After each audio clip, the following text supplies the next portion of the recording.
pinakamalutong na sisig ng buhay mo, pare. Try natin to. Maskara ng baboy, pressure cooker. Tubig, asin. Lutuin lang natin. Okay na to. Tuloy natin yan. Yes! Over talaga yung lambot niya. Natutunan ko tong technique na to sa isang kusinero ko dati nung nasa resto pa ako. Lagay natin yan dyan. Durog na durog talaga.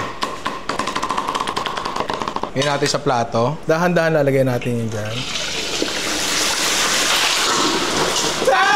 Hindi yan naapaw, hindi yan naapaw. Preo, tinan nyo. Yan. Naging buo siya, di ba? Lagyan natin dito. Pahanginan lang natin ng konti to. Siguro around mga 5 minutes para lumutong, pare. Paro. Tumapon pa. Oh. Sibuyas. Liver spread, pare. Nor. Liquid seasoning, pare. Kalamansi. Sili haba. Kung sili nyo, maikli.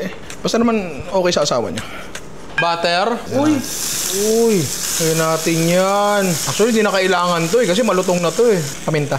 Oh, paro. Itlog po, sir. Nigil ka. Hindi, hindi. Sariwa-sariwa yan, sir.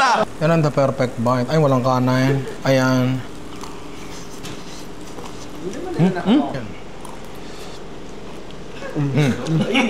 Masarap, di ba? May bisita tayo dito, pare. Halika dito. Halika dito. Si Machu, isa sa pinakamalakas na Magic player ng Malabon yan. Hindi mainit siya. Ano, masarap? Sarap? Bagong technique, pare. Try nyo, dali lang.